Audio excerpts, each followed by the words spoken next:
Broadcasting to you on WNN 1470 AM and TrentoVision.tv from the world's leading think tank laboratory, buried deep in an undisclosed building in hostile territory where evil and corruption is exposed. You're about to enter the Tom Trento Show. All hands man your battle station.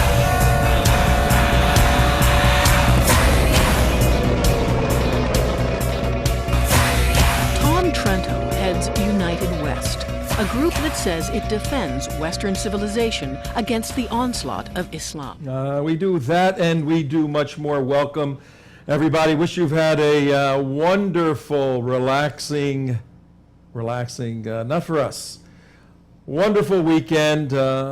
Saturday, Sunday, today's Monday, the 26th August. Whew, so much stuff happening over the weekend. How would you like to be the President of the United States of America, Barack Hussein Obama? Things got so rough, he had to take about 10 Secret Service cars with him yesterday and steal himself away for a few rounds of, guess what? Golf. Yes. A few rounds of golf. I think that's 135 now. This is, I really, Mark, could you zoom in? I want to talk to the people. Is he the golfer in chief now? The golfer in chief. Yeah, He's the GIC? GIC instead of the CIC. Just zoom in a little bit. I want to privately talk You want privately to talk? the viewers and We'll- listeners we'll- out there, we'll- we'll particularly all be those of you. That's good, right about there. Right about there? Now, no one else is with us, okay?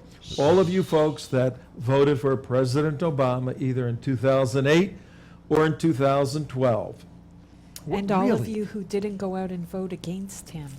Really, I mean, seriously, what are you thinking right now? When you pick up the newspaper and you see countries literally laughing at his handling of foreign policy issues, when you see Obamacare imploding and just going up in flames. People are, senators are exempting themselves, doctors are quitting, huge companies are cutting people back to 30 hours. Everything that is happening is deleterious and destructive to the United States economy, but it's Obamacare because we only had the best medical care in the world for all citizens, all people, whether you were a citizen or not, in the United States, but he had to come in and do a Hillary on it and revamp this thing. That's just that alone. 23 million people on food stamps when he took office. 46 million people on food stamps now. Seriously, you folks that voted for President Obama obviously didn't listen to us screaming from the hilltops, no, don't do it.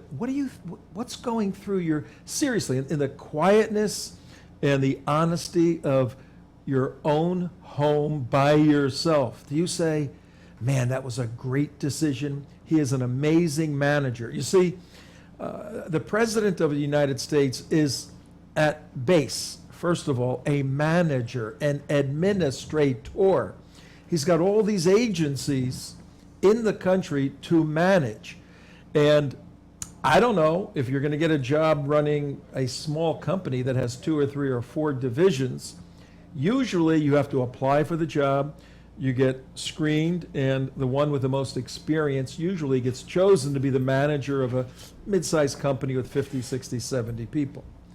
What management experience, administrative experience, to have a team of people all pointed in the right direction, not only in terms of revamping the American economy or disassembling the American military, but all the other departments of defense, of international affairs, of forestry. I mean, what experience did a guy who was a community organizer, never wrote a paycheck in his life, became a senator, and then was rushed into this position? Do you see why now this country's in such bad shape?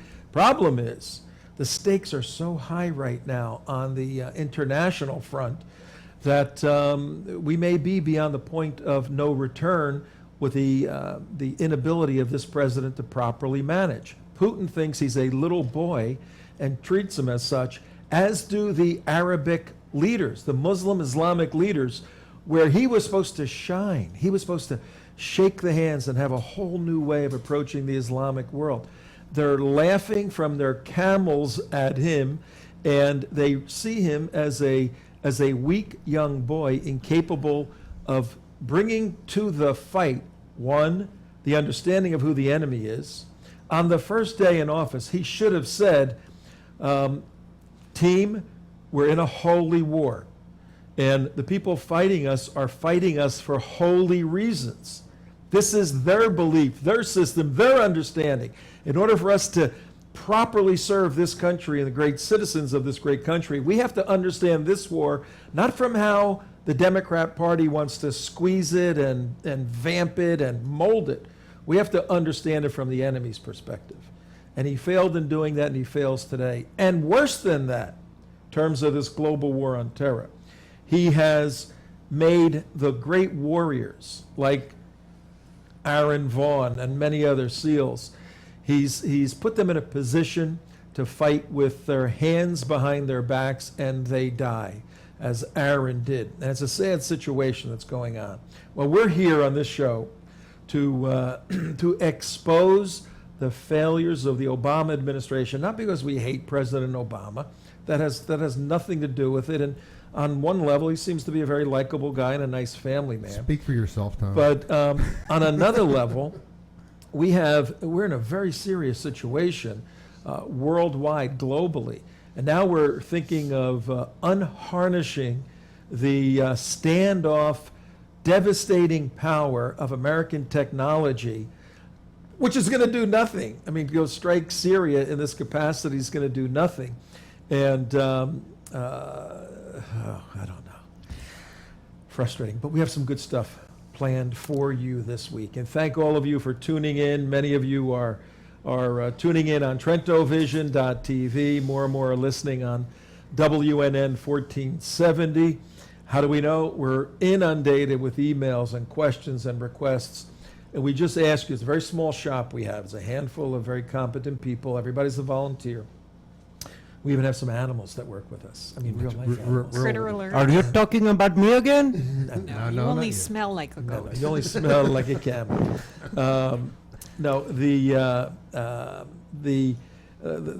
We're overwhelmed with the amount of work that's being thrown on us. Many of you are asking us, what do we do about this? What do we do about that? And we try to answer all these questions, and we do them on the show, so we need you to come to the show. But our apologies if we're not getting back to you in a timely fashion on emails and tweets and all that other stuff.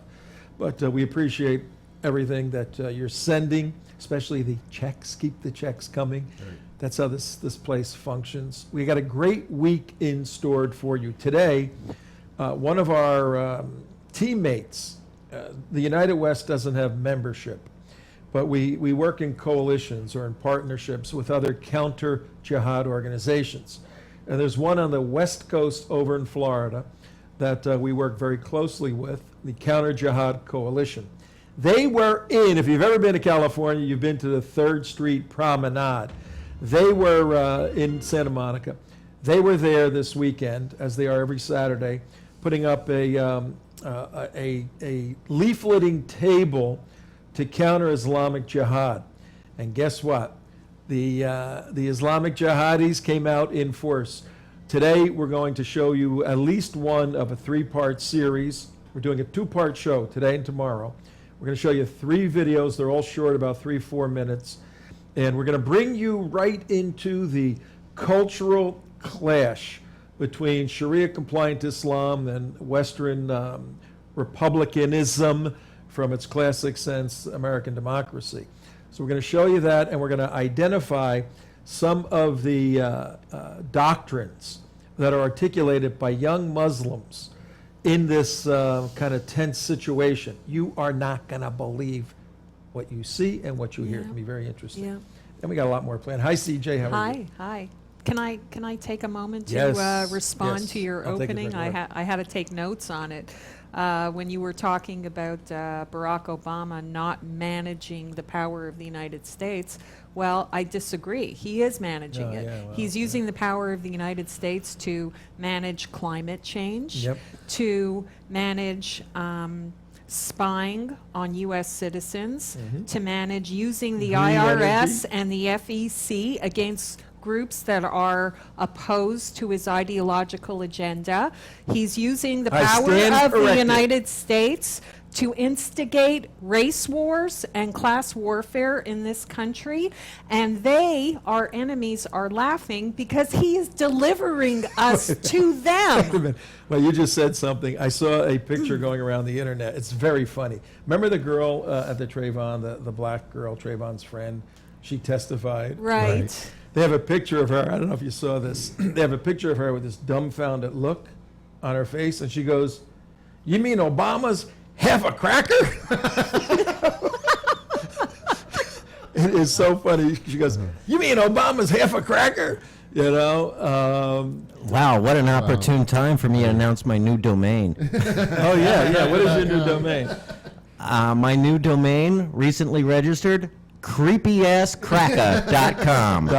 You got That's the spelled with .com. a K for creepy and a K for cracka. Nobody has And it that. ends in A. creepyasscracka.com. You see Colin Powell weighing in on the Trayvon thing. I mean, race Yeah. relations are as low as they've been Because in it's 20 years. it's a one-way street. Actually, It's yeah. it's stupid white people atoning for guilty acts that they themselves did not commit against stupid black people who are trying to get something for free and shame the rest of society into rolling over for them. They're not it's so stupid. absolutely appalling, disgusting behavior. Tom, Absolutely disgusting. Yes, I'm Mark? sorry. I have one. I suppose if I had a real job at a real television station, I'd be fired for Yes, you saying would. this. You probably would, but not Stupid here. liberals Here in you this get country. the badge of the Employee of the Day badge. I have Grief. Tom. Which comes with a Non-paid employee- donut. yeah. There are some donuts out there. Yeah. Yes, Mark. I'm sorry. Done. Okay. Yeah. Over. We are an opinion show, so you can be opinionated. I have one point of contention with you, Tom. Yes. I don't like Obama, even though you say you might not like him. I don't like him. I don't like what he- hate. Well, you know. Well, you know. You're too Christian to hate anyone. No, yeah, no, you no. see, I have that leeway being a Unitarian. I don't have Oh, to you- like people. Okay, I don't like the guy. I think he's destroying the country. I think he's, doing everything possible. I agree with CJ. I think he's actually intentionally doing all this to. Oh, we know that. We know that. He's Well, how could delivering you us like the to guy? evil. Well, How could you like a guy who does that? no, I I'm said he's sorry. likable. The guy is likable. No, he's not likable. I said I don't He's a- hate him. I don't hate the guy. Well, I'm commanded to Okay. love my enemies. Settle down, you creepy ass cracker. yeah. So, but it is. But I don't like you the raise a very half-cracker. important point. I don't like the half cracker. You raise a very important point that even applies to our work in Islam. We always talk about the fact that a Muslim is a human being. We don't hate the human being, but if he follows a particular ideology, we're trying to bust up the ideology and expose it for the fraud that it is in terms of a religion. It's a political system. But at some point, those two elements converge. At some point, the individual has chosen the doctrine and chooses to live the doctrine, and then moves into the direction of Adolf Hitler, articulating a very specific worldview, a polity, a policy, a government, and a system. And then you go, okay, can I like Adolf Hitler? And then there is a hate that has to go to a person wrapped up in something as evil as that, sure. But when I talk about President Obama being incompetent of managing, as a manager, he is incompetent, but your point is well taken. And we went on record a long time ago saying that he had two elements, two institutions of American society as targets: the economy, and we laid out the fact that as an anti-colonialist, he had to teach America capitalism a lesson, which he did, and he overtly, by omission, transformed the American economy to something that's being One big destabilized. Detroit. And the second one The second institution that we said in 2007 he's going after is the United States military. And he has changed this military now to where people are saying, don't get your heads in Syria. The Iranians and the Russians have been building their armies, and Obama has been destabilizing our military. We're at a point now where we don't want to be fighting anybody in any great magnitude, not because we don't have the technical capability. We don't have the will to fight anymore. It's worse than that. We're not even going to use our diplomatic power, which is supposedly what he's all about, to go after a diplomatic solution for any of these problems. His UN ambassador took a family trip to Ireland while the UN Security Council was meeting It's to talk about chemical summertime. attacks in She's Syria. been working hard for a long time. She was keeping track of it on her Twitter account. It's summertime. She was tweeting instructions to who? Summertime. Don't you get a vacation a month after you start a job? No. Mark, come over here. Here's Chuck Hagel when he's doing his press conferences. Today, ladies and gentlemen, he is, I feel sorry for the guy. His hair's all ruffled. His eyes are kind of glazed over. But he looked like that before he took the job, which is probably why they wanted him for it. And you know he's saying, what am I doing here, man? How did I get into this mess? Curry, I haven't seen hide nor hair. Where's Curry? He's sailing somewhere. He's off on Martha's Vineyard. It's holiday. It's holiday. Yeah, you see, because they all think they're springtime. French, so they have to take the whole month of August off. What was No, the if name they of were that? French, it would be the whole summer. What was That's it. Springtime for Hitler? Was that the name of that? Yeah, That's what this whole. that's why I'm always humming springtime for Libya and Cairo Oh man. and Syria. You know, getting back to the whole Syria thing, I still have a very hard time believing that Assad used chemical weapons on his own Yeah. citizens What does in he need to? Damascus Yeah. with the UN already there, Yeah. with international opinion already swaying back his way due to the absolute failure of the Brotherhood. I really do not believe he might be a vicious killing animal, but he's not a stupid man to do that. And we talked about it, and then the Russians came out and said that they kind of suspected that also. Yeah. And it totally fits the Brotherhood and Al-Qaeda Yeah. MO is to sacrifice some of your own people. That's right. For the person that wasn't going into Syria. Let's gas our Obama. own. Yeah. Sure. So let's And make change sure we that get around, some yeah. victims. Let's make sure that we have Yeah, the red line, the quote, red line Yeah. crossed. So I don't believe for a second that Assad was responsible for the chemical weapons. Yes, he's definitely been slaughtering his people, you know, to some extent, but he's also slaughtering Al-Qaeda.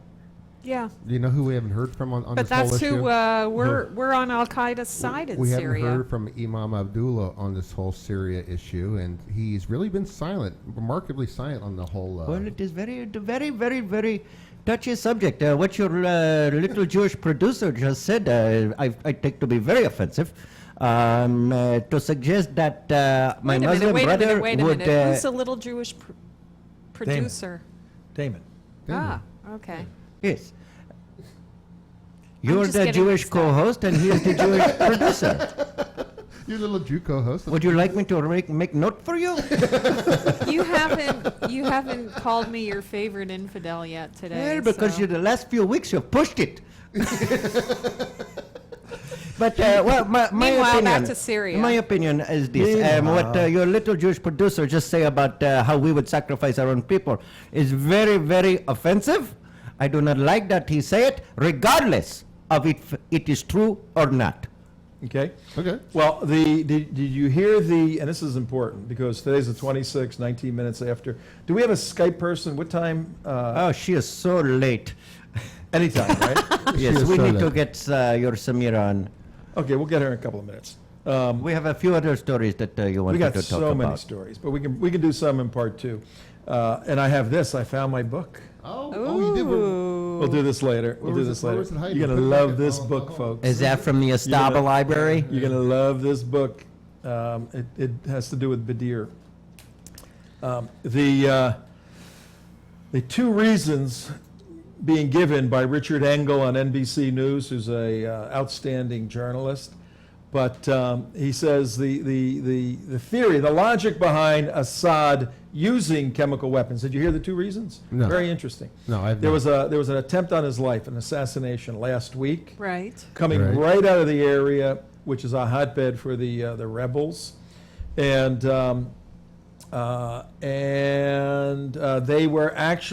they're actually within an area very close to Damascus now. Right. So the two reasons why he used chemical weapons were retribution for them dare try to assassinate him. You want to assassinate me? I'll wipe out everything. I'll do scorched earth.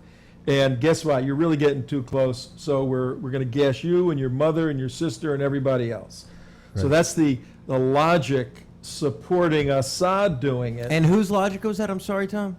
That is Richard Engel, who is a reporter for NBC, good reporter. Right. No, he is a just good saying reporter. that this is coming out of some of the leadership on the rebel side. Well, Yeah, well, that's what- also an NBC reporter taking Yeah. it from the rebel side. Well, Yeah, also, if you think about, I've done a lot of research on chemical weapons. I mean, going all the way back to World War II, Hitler didn't even want to use chemical weapons because he was mustard gas back in World War I. And So The he prob- just used them in a closed environment of a gas chamber instead, right, where right. nobody Well, the on prob- his side could That gas actually was get okay, hurt. yeah, that's a different type of gas. Yeah. Anyway, but like as a weaponized type of form of gas, a lot of militaries and people do not want to use it because of fear. Because unlike a bullet, it goes in and that's done.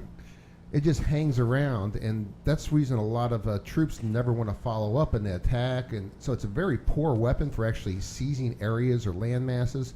And also, you don't want to spread it around the area in which you live because of the wind blows, and there's a Goes lot the wrong way, yeah, sure. There's a lot of problems with gas as a actual weaponized use, unless you're just dropping it over Yeah. a foreign country. Like Well, if you just wanted to kill 650 people with it, you might end up accidentally killing Right. 7,000 people with it instead, like Saddam Hussein Right. did with the Kurds and killed tens of thousands of people. Wow. So you wouldn't want to actually do that on purpose. But, I mean, it's there's not an a- effective weapon. What I'm trying to say, it's an effective terror device. It's a scare But- tactic. But what about, and we'll just address this quickly and then we'll move on.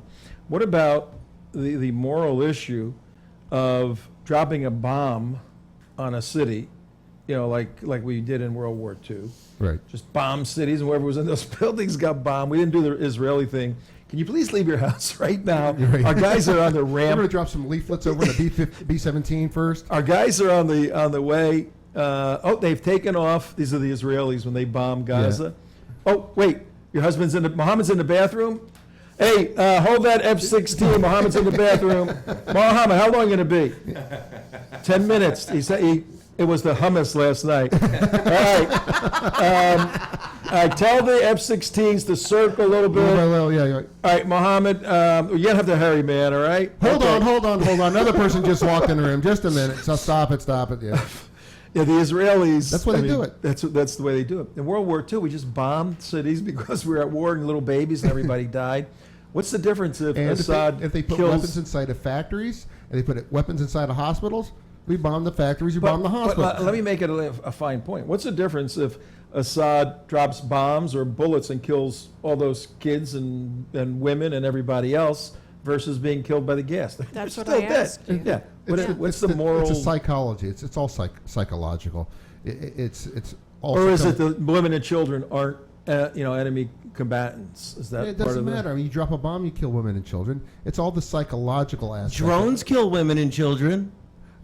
All right. Did Mohammed kill women and children? Yes. In battle? Yes. Yes, but but typically he would take them as slaves. Right. Sex slaves of the women and slaves Well, the of property. the children. They And then he'd become- decapitate all the men. Well, the men become property, the women become concubines and just sex slaves. And So what we have then, minimally, we have this Islamic culture.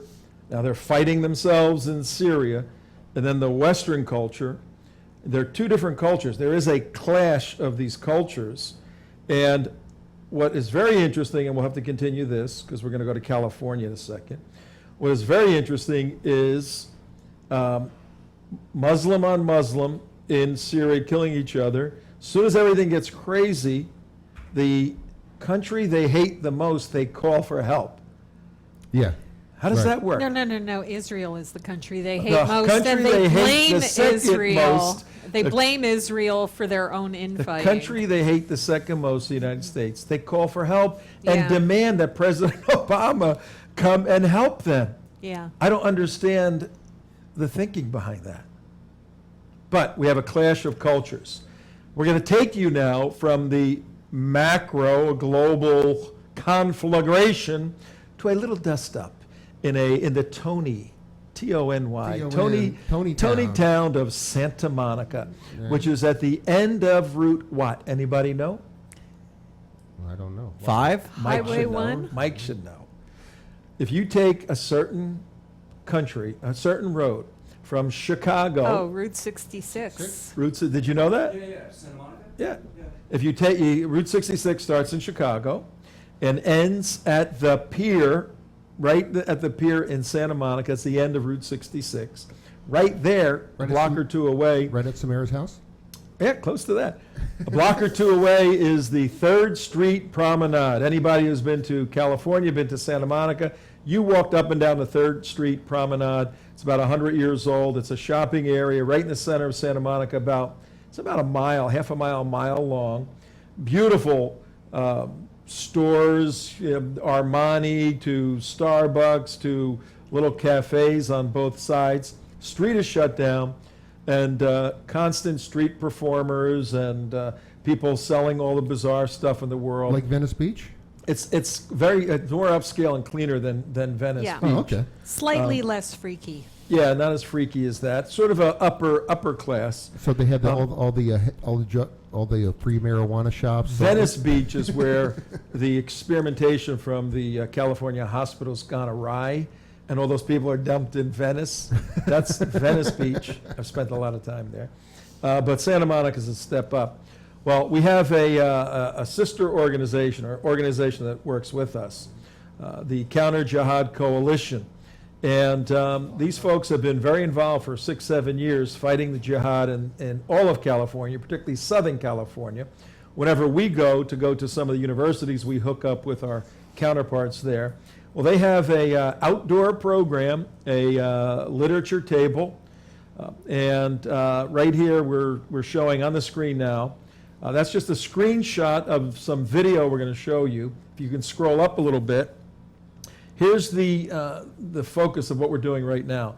The event on Saturday night, there was a distinct clash of two cultures, Islam and America, on display at the edgy Santa Monica hotspot 3rd Street Promenade. Our quick overview is the Counter Jihad Coalition, somebody read that, I can't read it this far away. An associate of the United West, set up an Islamic Jihad literature table in the midst of this highly popular night spot. The purpose of this weekly CJC program is to educate Americans to the Islamic Jihad and to legally disrupt, disable, or destroy their operational capabilities at initiating a, quote, cultural jihad here in America. The clash. It wasn't long before the small group from the Counter Jihad Coalition were surrounded by many very angry Muslims who were extremely offended by the public exposure of Islamic Jihad. You will not believe some of the jihadist statements made by these seemingly moderate Muslims as they defend honor deaths and amputations for punishment. Yeah, and do you remember CJ's... The moderates. Yeah, these are moderates. Remember your Ramadan Bomathon? Mm-hmm. Well, they took a picture of a jihadi and blew it up to poster size and put the results of Ramadan Bomathon as the poster by the table, which Right. infuriated Muslims, saying, that's not Islam. Islam has nothing to do with that. So right now, if you're driving in your car 29 minutes after, we're showing some B-roll. We're showing the beautiful downtown area, and we're showing how the confrontation started. There's Samira right there. That's our guest who will be on in a second. And what we're going to do for 3 videos, these are about 5-minute videos, we're going to work our way through them today and tomorrow and draw some critically important points for all Americans to identify, because this is a beautiful clash of two cultures. You're going to hear the articulation of one culture. You're going to hear Americanism defend it. you're going to see anger, you're going to see a lot. And you may not have an opportunity to be surrounded by this many Muslims or have a Muslim knock your camera while you're shooting pictures. But we're going to show you all of this. But if you would like that, I can arrange. You're going to arrange that. Here, yeah, I think this is, watch this. Boom! There goes Yeah. the camera. He hits the cameraman right in the camera. That's what we're going to do. But first, we want to bring in Samira, get an overview of everything, and then go step at a time through this, because it's fascinating. We haven't seen project. her since we were at the Yeah, at remember? WNN station. Can she Yeah. see us? No, we have the video turned off. Okay. Hello, how are you? Good to see I you am again. fine. I can't see you. Oh, okay. Yeah, We we have the video off for quality-wise. to increase okay. your quality. Yeah, it's been a few months since we last spoke with you, huh? That's right. How have you been? I've been fine, very busy. As you can see by those videos, What's that? As you can see by the videos. Oh, right. Yeah, we saw you in the middle of all this.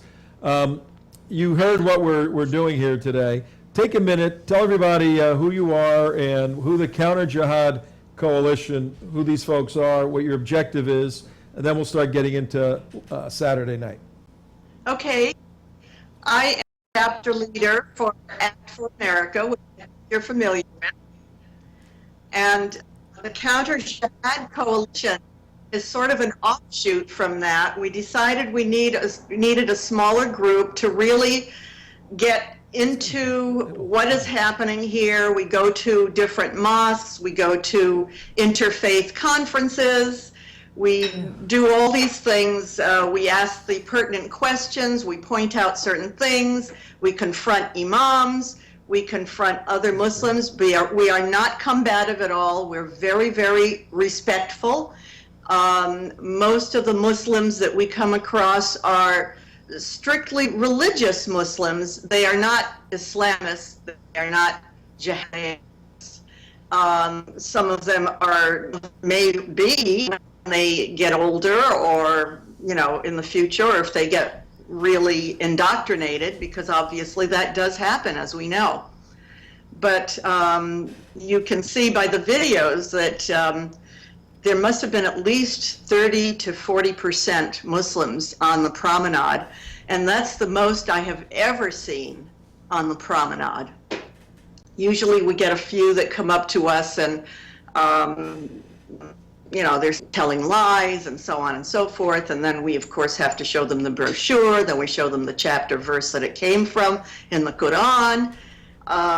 So this is in essence what we do. Well, we're trying to disseminate information to the populace so that people really understand that we are heading towards a very big problem in this country, just as Europe is experiencing right now. And if we're not very careful, we're going to end up exactly where Europe is. And that's very scary, because they're trying to backpedal now and they're having a very difficult time of it.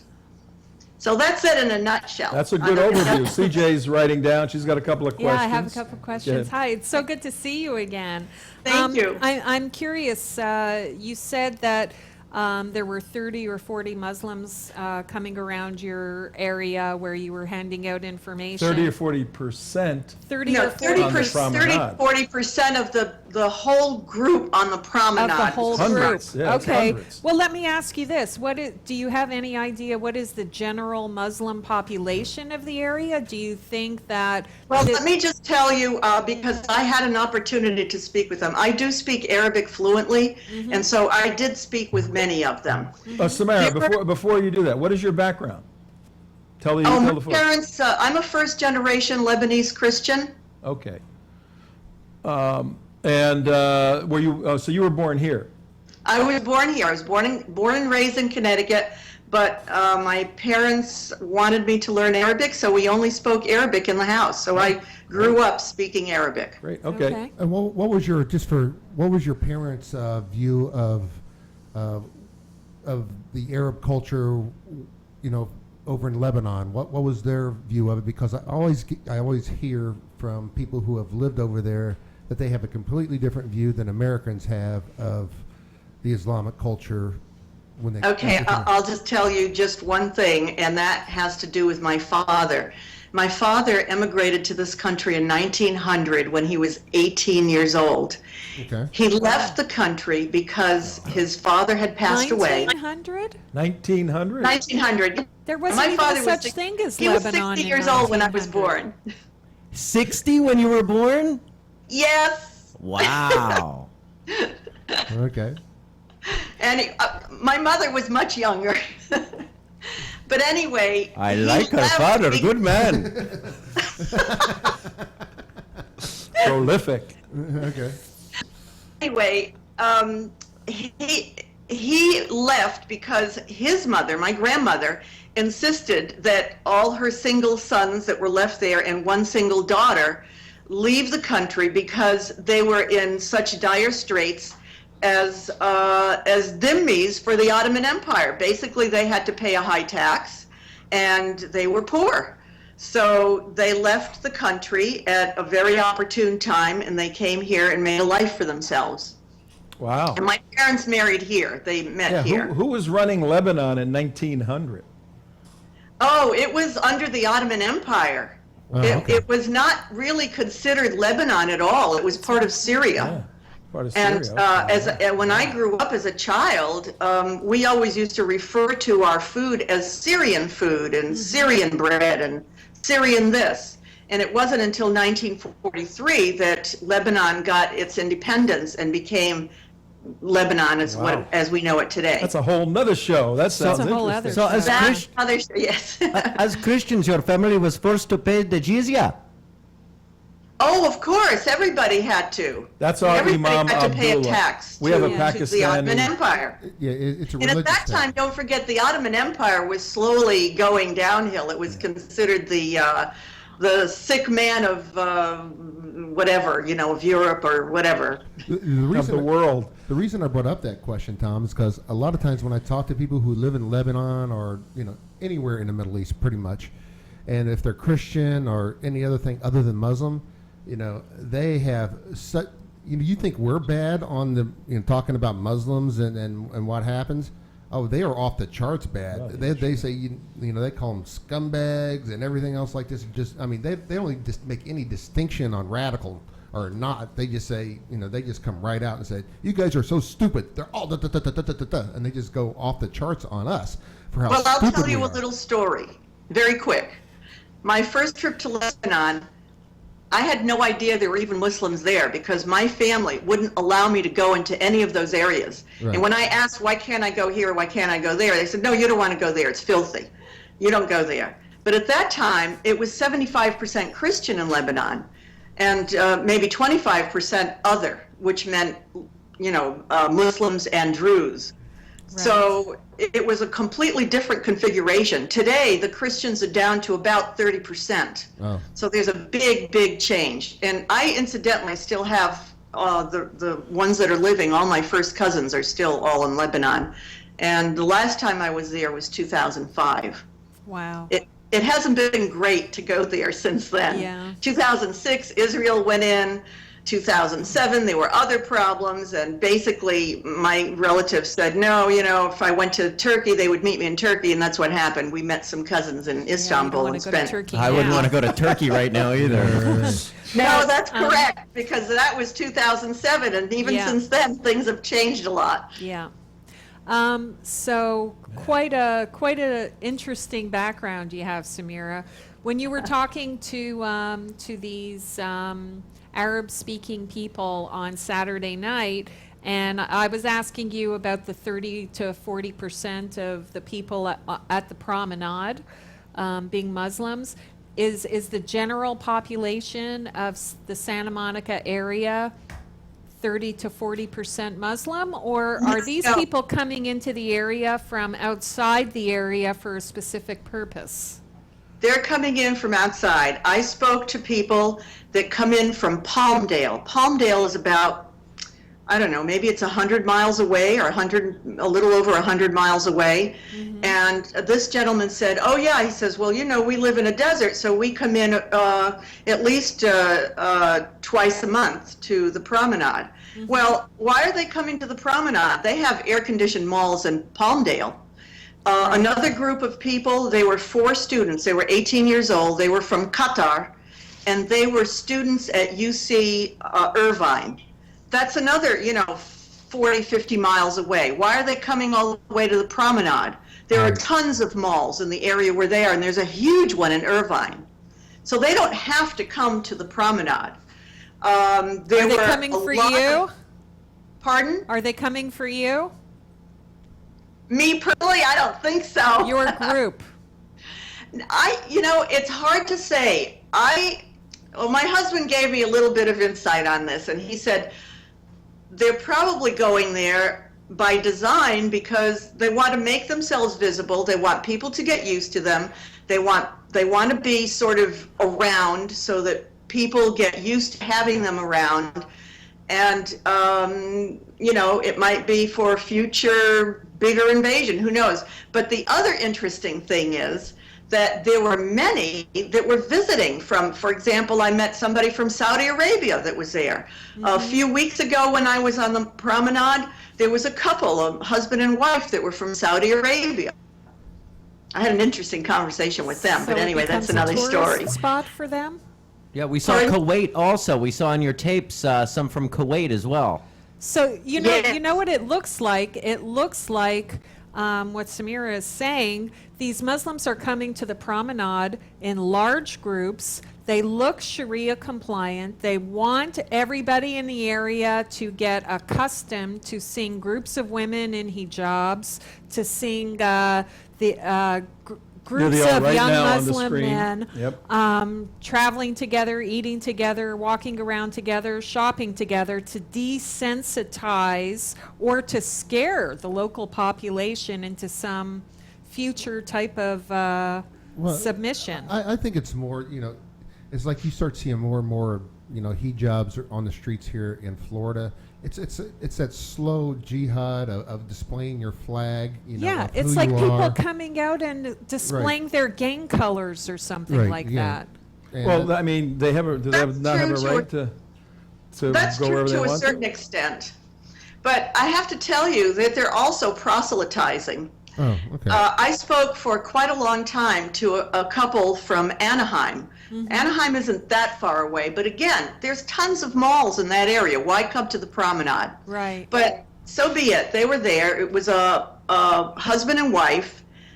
Their 2 young boys and a little girl that was probably 6 years old. Well, I can't tell you how brainwashed these children were. One of the first things I said was that there was no Israel. I said, what are you talking about? He says, no, it's Palestine. So I said, that's not true. Arkud. Anyway, they do go to the mosque, and I know the mosque that they go to, and I know the imam there. And I've had a confrontation with that imam. Would that be the He's Islamic very Center? militant, and these kids are completely brainwashed all the way down to the 6-year-old. Let me ask you a question real quick, Samir. Is that the Islamic Center, Southern California? Is where they're going to? Well, they're all called Islamic Centers of Southern California. It's the one in Orange County. Yeah, that's I think it's we were in there. Costa Mesa or something. I'm not sure exactly where. We're No, there. you We're- It's close to Anaheim. Yeah, okay. Closed. And no, we've been to a lot of these different Islamic That's my centers, point. and they're just She's saying, why are completely, they coming? 'Cause there's you know. other Wait, were you talking? Or? Sorry. Okay. No, we've been to the Islamic Center of Southern California and the other mosques down that area, and we have not found we walk into there and we look at the shelves on the bookshelves, and we pull off books, and they're all talking about jihad, how, the founders of the radical clerics are all there as far as on the bookshelves to read. Everything, it's a total jihadi, bookstore. It really is. Yes, Right. yeah, I've seen books too, and I've been to them as well. Well, here's what we're going to do, Samara. We're going to show this video, and this one's 3 minutes, I think, right? The first one? First one, yeah. We just showed a little bit of it. I don't know if you're going to be able, will she be able to hear it? Yes. Will I be able to see it? No. No, you won't be able to see it, but you'll be able to hear it. Yeah. Okay, that's You fine. can see it when you go to the archive and watch yourself If you later. pull it up, It's there anyway, so it's okay. at the same time. We could. Yeah. But hi, Tom Trento and CJ's here, and the boys are over there. 45 minutes after 5 o'clock. It is Monday, folks, the beginning of the week. The beginning of the week, Monday in South Florida. Beautiful day outside today. A little warm. We're talking to Samira from California, who is with an organization, Counter Jihad Coalition. That's a smaller group that comes out of Act for America. Some of the folks, a chapter out there where she was instrumental in helping lead. And the subject for the next few moments is the interesting confrontation or clash of two cultures. Yeah. One, just California Americanism and Islamic Sharia compliantism. And this video was shot Saturday night. We're going to let you watch it. If you're driving in your car, you'll be listening. Some of it, we'll talk over the stuff where you can't hear distinct audio, and we'll narrate what's taking place. Right at the beginning, a Muslim guy comes walking from the side and goes right up to the cameraman and hits the cameraman. Yeah. Hits his camera. Mark, you had a guy you who had something like that happen. Mark's been hit a couple of times at least. but he filed charges and the guy got convicted. Yeah. Right. He pled guilty to it. Oh, That you mean was the a crime. co-founder of the local mosque? That was a crime what that guy did, and I think he realized Oh, you it. talking about Ahmed Badir's buddy? Well, no, that was Qasim al-Halabi. Yep. Yeah.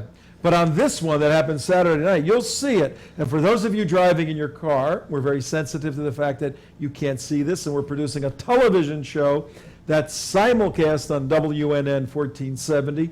You can go to the archives tonight. We're on YouTube, so youtube.com, and all you have to know is The United West. youtube.com/The United West, and you'll all chronological order, TrentoVision shows. Watch this show. Let's play the video. We'll have to ride the audio. When they say the crazy stuff, we'll stop it and we'll ask Samara about it and we'll talk about it. Let's go. Watch this. 3rd Street Promenade, Santa Monica, California. No, earlier. Start a little earlier. We're going to watch this guy now. The camera is just panning the promenade. A lot of Muslim people. Gives him the finger. See that? Finger right there. He Yeah. walks up to the camera, a middle-aged Yeah. Muslim man, hits the camera. Now listen carefully. Raise the audio. I'm taking photos of everybody. This is America. I can take pictures if I want to. Don't touch my camera. Don't touch the camera again. Okay. Don't touch my camera. This is America. I'll take pictures wherever I want.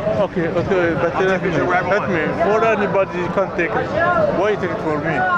Why take it for me, the picture? Okay, stop it for a second. Very, very I know. important point. This is a Muslim guy. How old is that guy, do you think? Now keep on him for a second. 50s or so. 50s. Pretty dark skin. Can you figure out from where? From the accent? Samara probably could. Samara, the fellow that hit the cameraman, do you know where he was from? I saw him. I saw that whole thing happen. I really don't know where he's from because he didn't want to talk to anybody. He was just a little bit combative. So If you I had don't to know where guess, he's if from. you had to guess what country or what region, I can tell you where he was not from. He wasn't from Egypt. Okay. They have very distinct accents. Just Egypt, but he could have been from any other country. It's hard to say. okay. Right. All right, now watch what happens. We've obviously reviewed this tape, and here's the clash of two cultures, folks, that we're talking about. Yeah. First of all, this guy didn't like being videotaped on the street. He's in a public place. If you don't want to be videotaped and the guy's running the camera, go into the shop or something like that. Is that a public place? Yeah. Yeah. The Joking, street, it's the street. Yeah. Which, by the way, Samira, you were saying you don't know why these people are coming in from 100 miles away when there's malls in their areas, but you already gave us the answer because you said these people are proselytizing. You can't go into a shopping center or a mall, which is private property, and proselytize without having permission of the management. But this promenade is open air. So You're right. pretty much Absolutely. anything is going to go, and that's why they're showing up there, I think. Keep going. and one of the reasons Absolutely. folks, why we, the United West, TrentoVision, fight so hard against the OIC, Organization of Islamic Cooperation, and their efforts to suppress free speech globally and here in America is exactly for what's going on right now. This Muslim individual is offended. He feels, because of the supremacist attitude that Muslims have, that Islam is supreme. He feels he can walk in public property and control how other people view or respond to him. That's right. We are experts on these First Amendment issues, and the doctrine simply says on the public space, public right-of-way, there is no, and the language is, expectation of privacy. When you leave the privacy of your home, you can't expect to maintain that privacy while you're walking down the 3rd Street Promenade, right? But That's America. This fellow might have spent time, say, in the UK, where it would be a crime for somebody to take pictures in public or to say something that potentially offends somebody else who's there. If you were in London at a promenade, this guy would call the police and have you arrested or bring his vigilantes for offending his sensibilities, and the police would arrest you and put you in jail for thought like crimes. they arrested Tommy Robertson. Yeah. Robinson. Robinson, yeah. That's Samira, so he probably spent time there. Doesn't know Samira how and it her works group here. are on the tip of the spear fighting this. Let's watch the dialogue where he's saying to the cameraman saying, "Don't touch my camera, and I can take pictures of you." He's saying, "Don't take pictures of me.